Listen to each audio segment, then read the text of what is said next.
And welcome back to another Between the Pages book chat. And today our guest is Alice Ivinya, and she's here to talk about her YA fantasy series, Kingdom of Birds and Beasts. So I'm going to turn it over to her and let her introduce herself. So take it away. Hello, I'm Alice. I live in Bristol in England. Thank you so much for having me today.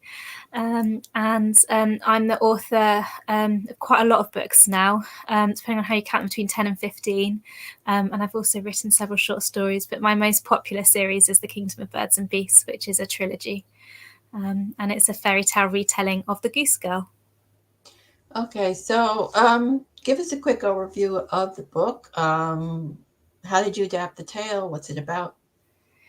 Yeah, so the first book, they all follow Brianna, and in the first book, it's the one that's the most common, similar to the original fairy tale, which has always been one of my favourite fairy tales. I don't want to give too much away, but it's very similar. And in it, Brianna is the maid of a very spoilt princess. And when the princess is betrothed to a prince that she's never met, she basically freaks out and forces Brianna to take her place. So Brianna is made to go and marry a prince that she's never met, who has got a very bad reputation, and in a culture that's known to be quite brutal, full of war. And the prince's older brother had previously apparently killed his wife, so she's very scared about that. And the story follows her and how she basically finds her own in this very scary place with a lot of culture clashes. Sounds very interesting. So, is the book set in like a medieval style fantasy world or an alternate history of our world, or what is it? Yeah, it is. It's mostly, it's a mixture. It's a mixture of medieval Europe style high fantasy, but it also has Asian influence. So a part of the theme of the story is culture clashes. So you've got Brianna from quite European background moving to the borderlands, which is a strange mixture of East Asian and medieval, due to the history of that place and the wars that have torn it apart, mixing bloodlines and peoples together. So they're a mixture, mostly like their buildings are very European, but some of their customs are quite Chinese inspired. Oh, that's cool. So tell us a little bit about the main character. What's she like? What's her personality? Yeah, so Brianna, so at the start, I think she's a really interesting character because Brianna actually means strength. It's Irish name for strength, and she is meant to be strong, but not in the way that a lot of people might characterize strength. So she has been severely bullied.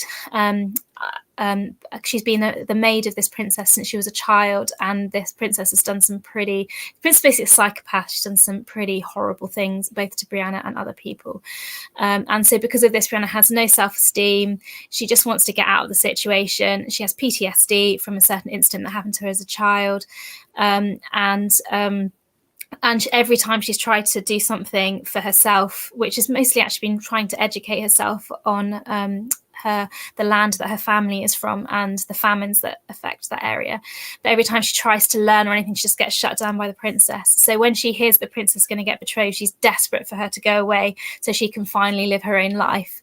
And that's why it's so shocking to her when she's actually instead carted off, pretending to be this person that she absolutely hates, to marry a guy that she wants nothing to do with. And so she's, in many ways, she appears weak. She doesn't really stand up for herself, but she has an inner strength and a resilience that actually show how strong she is. And then as the series progresses, this resilience comes to the surface and the strength comes to the surface, and she actually deals with the things that are holding her back. Sounds like a very interesting character.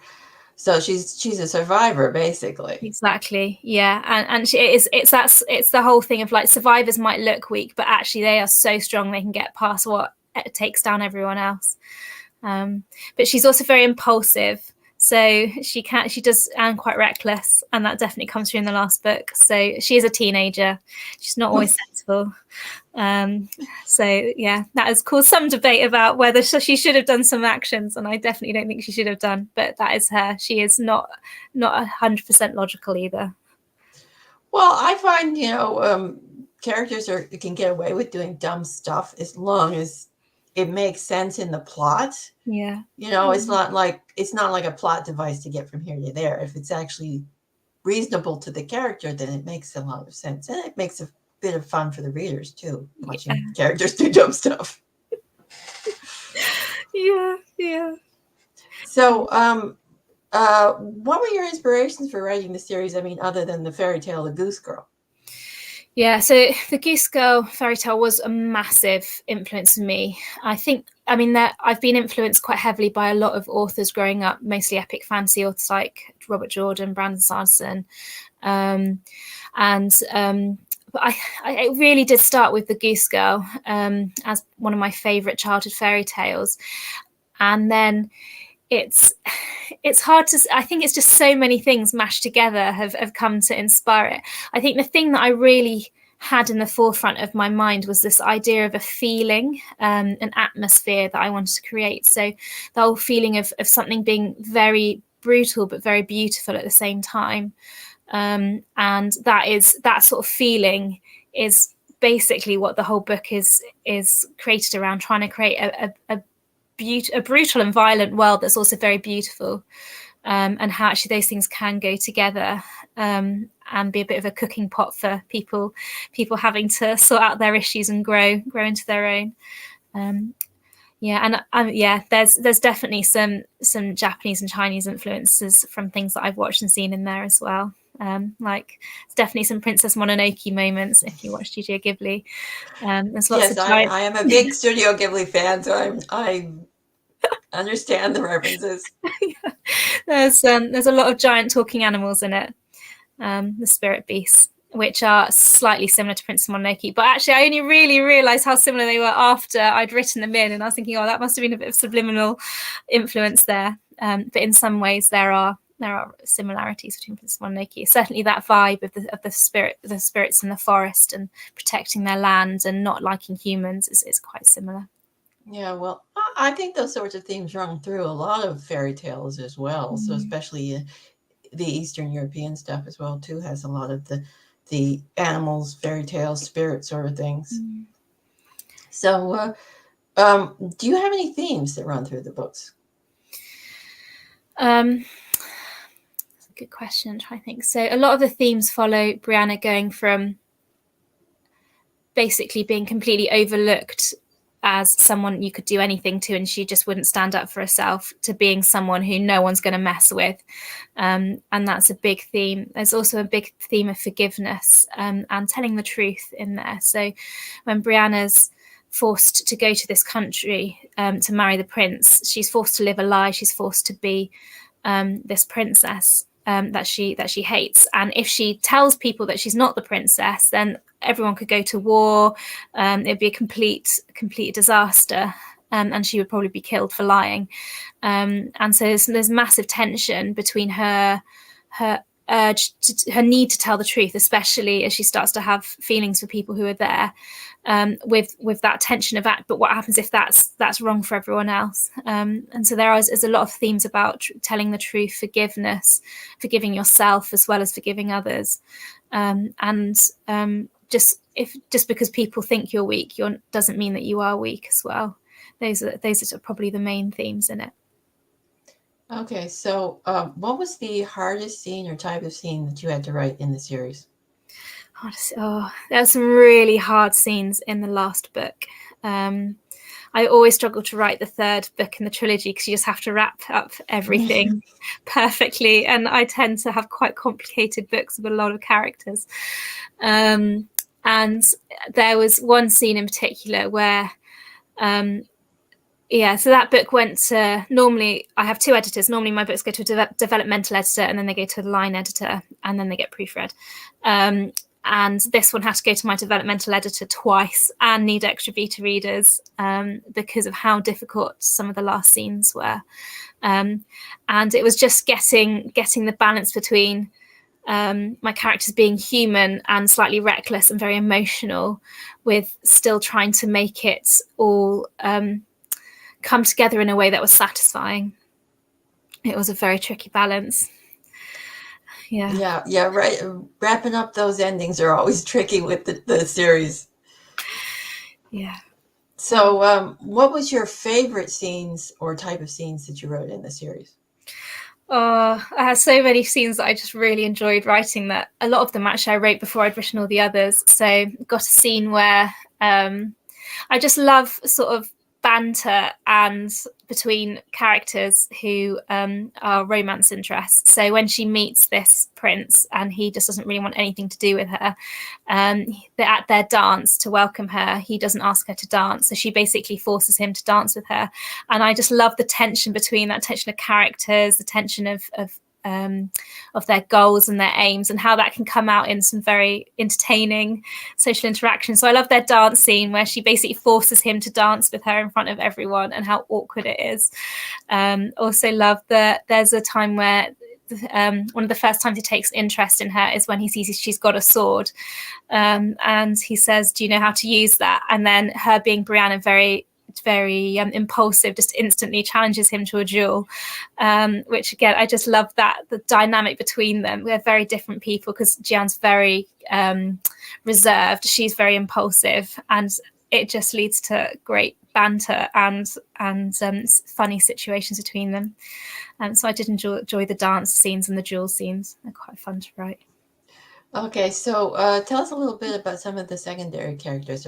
Do any of them sort of steal the scenes or are readers' favorites?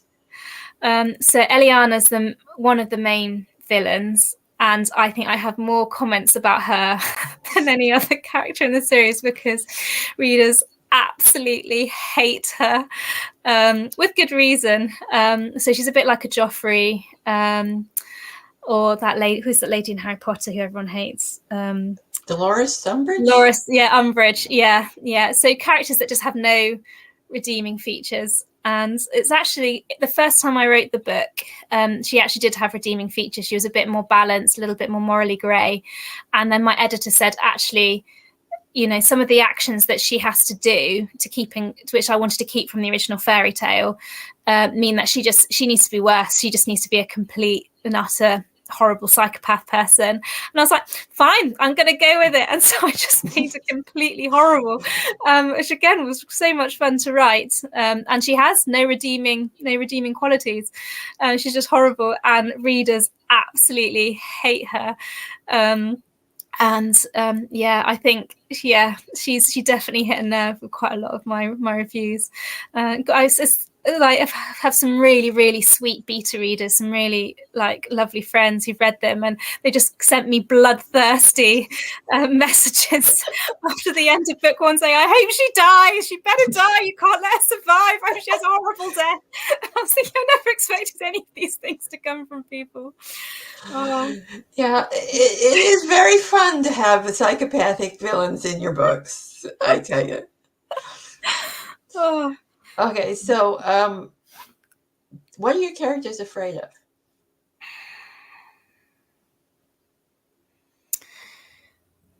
Lots of things. A great one. So Brianna's main fear is being trapped in a situation she can't escape from, and that comes from the fact that she was the maid to this psychopathic, horrible princess for all her childhood, and then she's just scared that this is going to be her life, and that she's never ever going to be able to make a single decision for herself. And a lot of her decisions are motivated by that fear of being trapped often in quite deadly or very dangerous situations with people who don't care about her. So her behavior, in a lot of it, again, is not how you'd probably expect your normal, well-balanced person to react. She reacts a lot of impulsively and a lot by fear, just trying to protect herself. And Jian, who's the prince that she's betrothed to, his main fear is that his country will be wiped out, and that it will be destroyed by war, because they've been plagued by these giant spirit beasts for many generations, and they killed his sister. Who killed other people that he cares about, and their nation's not particularly stable. There's other nations as well that they have frictions with. So he's just scared that one day that they will be too strong for him and overwhelm the country. So that's what motivates all his decisions. So he has no interest in getting married other than to get the gold to fund his defences. Thinking about love or romance or trying to charm a princess is way down on his priority list. He just wants to keep everyone safe, which means not getting distracted. Okay, so do you have a favorite character? And you can say no. Oh, favorite character. Try and think. I've got so many that I really love.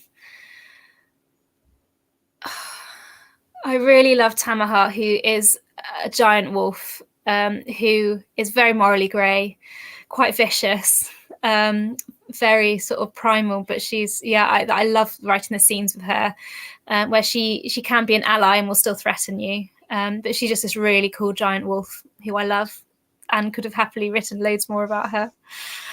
Yeah. Okay, so you obviously write YA fantasy.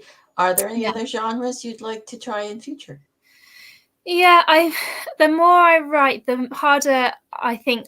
I write upper young adult fantasy, and it's a hard line between new adult and young adult fantasy, especially when you have some of the darker themes.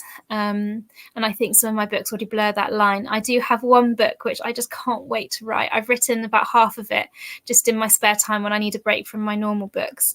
And I think that one is going to be I think it's going to be my first adult fantasy romance, which is, whereas my other ones I'd say were romantic fantasy. So it's primarily about the situations, the political situations, the world building, those sort of things. And there's strong romance, but it's secondary to that. This story that I've half written it's adult characters in a more adult situation. And the fact that the main character's already been married previously, and it's going to be, I think, probably a romance character arc rather than being about the politics. I think it'll still have a lot of world building. I think it'll probably have a hard magic system, which I don't often write either. But yeah, so maybe I might end up straying some into adult fantasy as well. We will see. Well, I'm sure we all look forward to that. So anyway, we'll wrap it up here. And I'd like to thank you for being my guest today. It was a pleasure chatting with you, and your books sound fascinating. And so join us next weekend for another episode with a new guest. And that's all for now. So bye. Goodbye.